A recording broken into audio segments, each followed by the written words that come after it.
It was the last Saturday of August 1979, when the air in Henderson, Nevada, carried that strange mix of heat and silence, like the whole town was holding its breath. Clara Ridgeway had been babysitting for the Holloways for almost a year.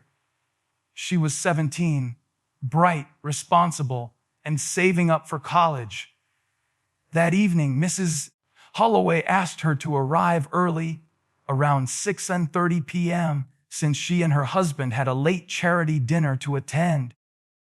Clara showed up wearing her favorite yellow sweater, her hair tied back neatly, carrying a small bag of her own books and snacks.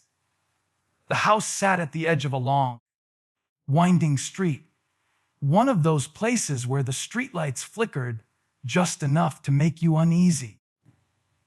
Neighbors remembered seeing Clara wave goodnight to the Holloways before the family's car rolled out of the driveway and disappeared down the hill. For the first few hours, everything seemed perfectly normal.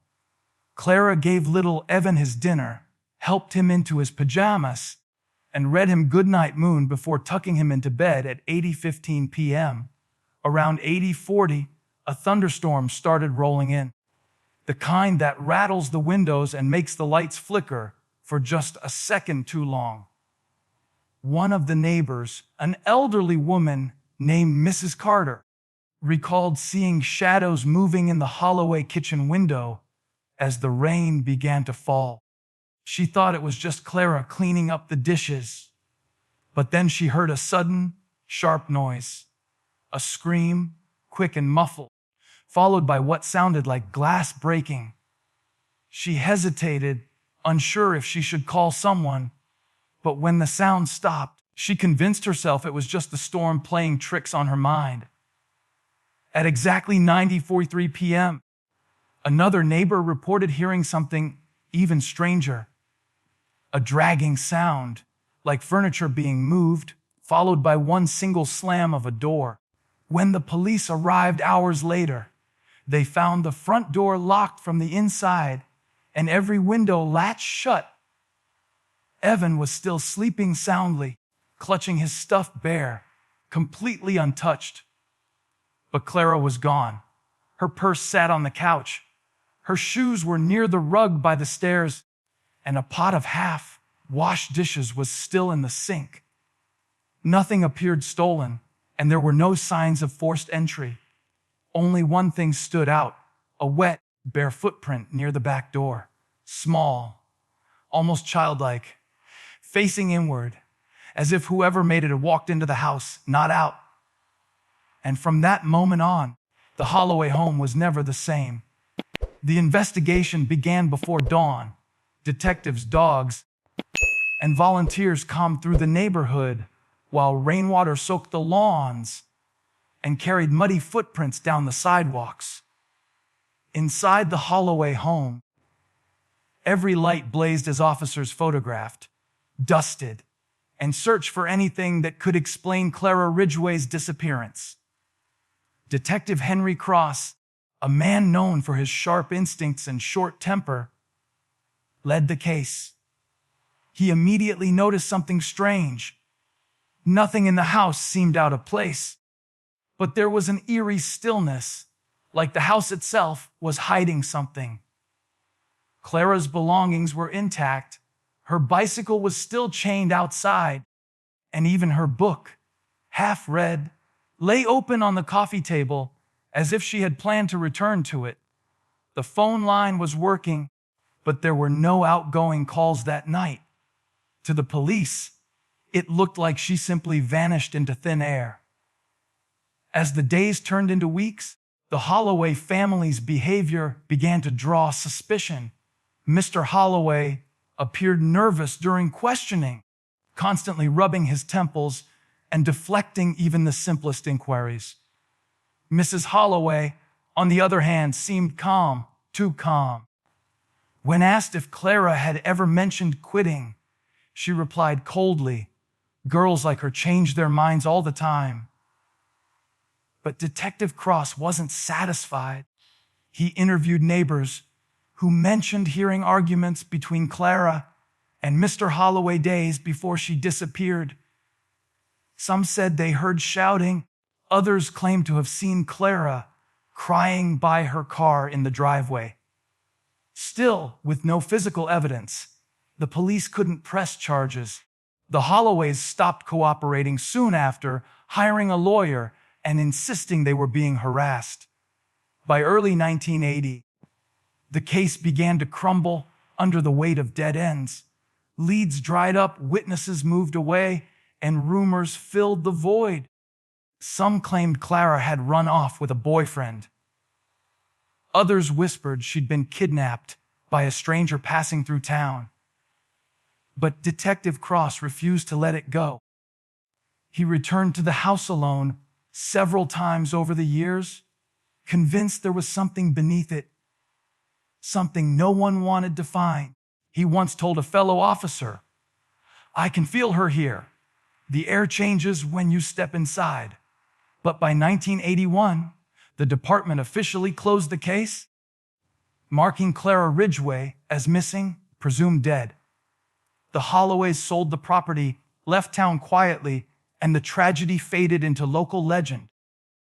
Yet for those who lived nearby, the memory lingered, and some nights they swore they could still hear that same faint scream when the storm clouds rolled in. In the spring of 2004, 25 years after that strange August night, Evan Holloway returned to Henderson. Now 29 years old, he was a quiet, withdrawn man with dark circles beneath his eyes and the kind of stillness that made people uncomfortable. He hadn't been back since he was a child, since the night his babysitter disappeared. His parents had both passed away under mysterious circumstances a few years earlier, leaving him the deed to the old family home. Locals still whispered about that house, claiming the lights flickered on some nights, even though it had been abandoned for years. Evan told himself he was only coming back to sell the property, to put his past to rest. But deep down, he knew there was another reason. Something had been calling him back, something that had haunted his dreams for as long as he could remember.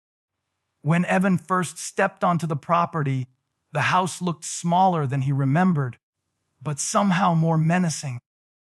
The paint had peeled away, the windows were boarded up, and ivy had crept its way through the cracks like veins spreading through the walls.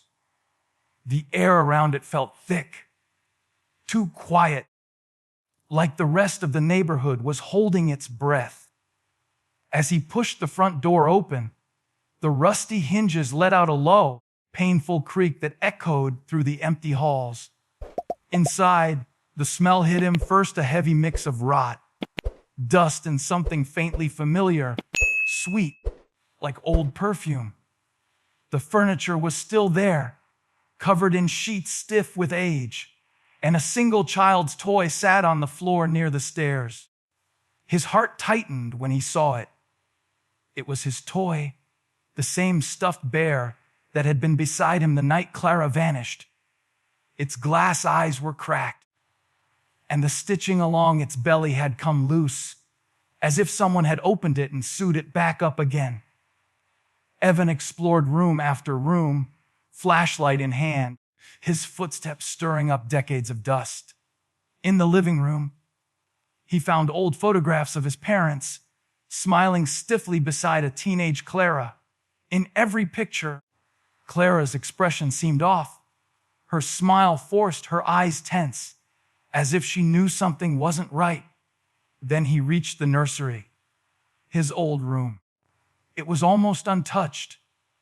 The wallpaper, once pale blue, had turned gray with age, and the rocking chair in the corner swayed slightly, though there was no breeze. As he approached the crib, he noticed something that made his stomach drop. A baby monitor still plugged into the wall. It shouldn't have been working. There hadn't been electricity in the house for years. But when he leaned in close, static whispered through the speaker, followed by a faint voice that made his blood run cold. It said softly, almost lovingly, "Evan, you came back." Evan froze when he heard the voice through the baby monitor. It was distant feminine and carried a warmth that was hauntingly familiar. He told himself it was just interference, maybe a radio frequency, maybe an old signal bouncing from somewhere nearby. But deep down, he knew better. The static buzzed again, louder this time, followed by soft breathing, like someone standing just on the other side of the wall. His flashlight flickered. And in that brief strobe of light, he saw something he hadn't noticed before. A narrow seam running along the nursery wall. A faint outline of what looked like a hidden door. Dust clung to the edges, and when he brushed it with his fingers, the paint peeled away, revealing an old wooden panel underneath. His hands trembled as he pushed against it. It resisted for a moment, then gave way with a dry, echoing snap. Behind it was a staircase descending into darkness, a place that shouldn't have existed. The air grew colder with every step he took downward. The basement below was narrow, carved unevenly into the earth, the walls damp with condensation. It didn't look like a storage space. It looked like a place built for secrecy. Evan's flashlight beam danced across the walls, revealing something that made his breath hitch. Children's drawings, hundreds of them, covering every inch. Crayon lines, faded and cracked with age, showing images of the house, his family, and Clara. She appeared again and again, sometimes standing behind him, sometimes drawn with hollow eyes and outstretched arms.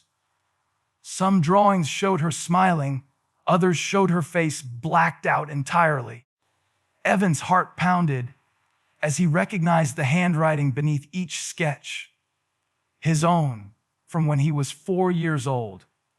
But he didn't remember making them.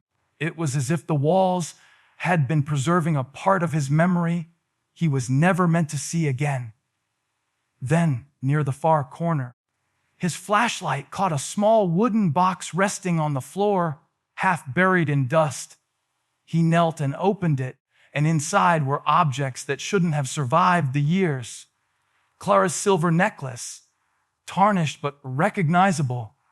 Her hairbrush, still tangled with blonde strands, and an old Polaroid photo of Clara holding him as a baby. But something was wrong. Her face in the picture had been violently scratched out with something sharp. On the back of the photograph, faint handwriting read, "He knows." The words sent a chill through his spine. As he stared at them, the baby monitor crackled again. Only this time, the voice was closer, clearer. It whispered his name, tenderly but accusingly. "Evan, you left me here." The flashlight began to flicker wildly, and from somewhere behind him came the soft, rhythmic creak of the rocking chair upstairs, rocking back and forth on its own. Evan stumbled backward, heart hammering in his chest, his flashlight beam shaking across the dusty walls. The voice didn't stop. It filled the narrow room, echoing from everywhere and nowhere at once, soft, almost pleading, yet laced with something ancient and angry. He shouted, demanding to know where she was, what she wanted, but the only reply came through the baby monitor. "You saw it, Evan. You just don't remember?" The room seemed to pulse with the sound of her words. Then, without warning, the monitor went silent and the air grew still. He noticed something glinting beneath the box, a trapdoor made of iron, its hinges rusted but intact. It took all his strength to pull it open, and what he saw beneath made his blood run cold. A shallow pit lined with broken tiles and bones, small, white, unmistakably human. Among them lay scraps of fabric, yellowed with age, and one piece he recognized instantly. The pattern matched Clara's favorite sweater from the night she disappeared. Evan sank to his knees, trembling, realizing he was staring at what had been hidden for 25 years. But then the whisper returned, clearer now, filling his ears as if she were standing right beside him. "He did this to me, Evan, your father."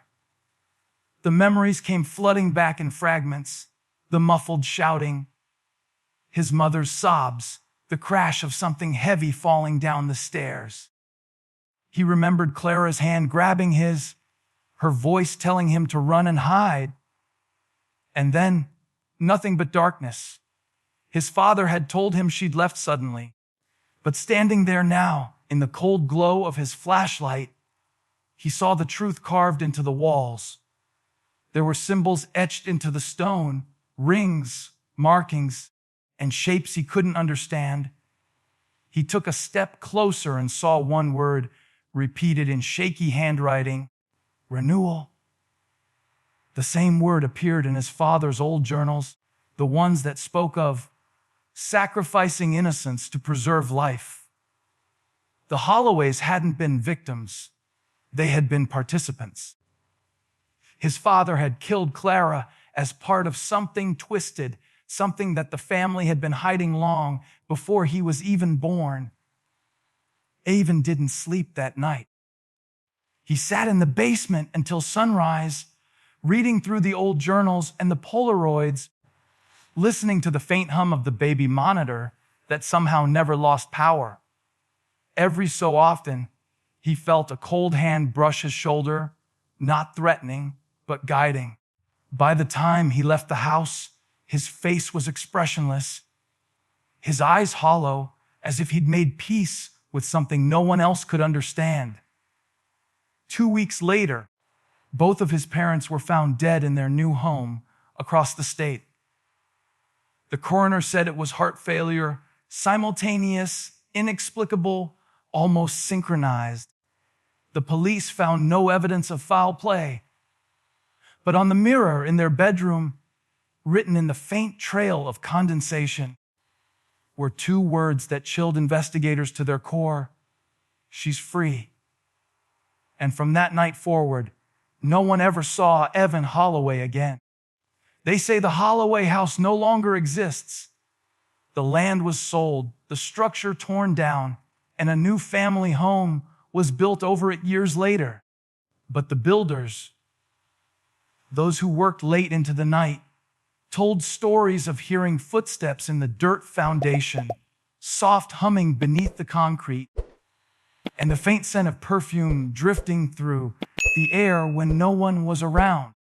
Some even swore they heard a woman's voice whispering through the static of their radios, repeating one name: Evan. No one ever learned what truly happened to him after that night. His car was found abandoned near the Nevada border, keys still in the ignition, doors unlocked. The police ruled it as voluntary disappearance, but locals have a different theory. They say he didn't vanish, he stayed behind, trapped between guilt and justice, bound to the same house that kept Clara's secret buried for so long. And on stormy nights, when the wind howls just right, the townspeople still claim you can see 2 silhouettes standing in the ruins, one tall, one small, watching the road in silence. Maybe it's Clara, maybe it's Evan. Or maybe it's the house itself, waiting for the next soul brave enough or foolish enough to listen to the whispers in the dark.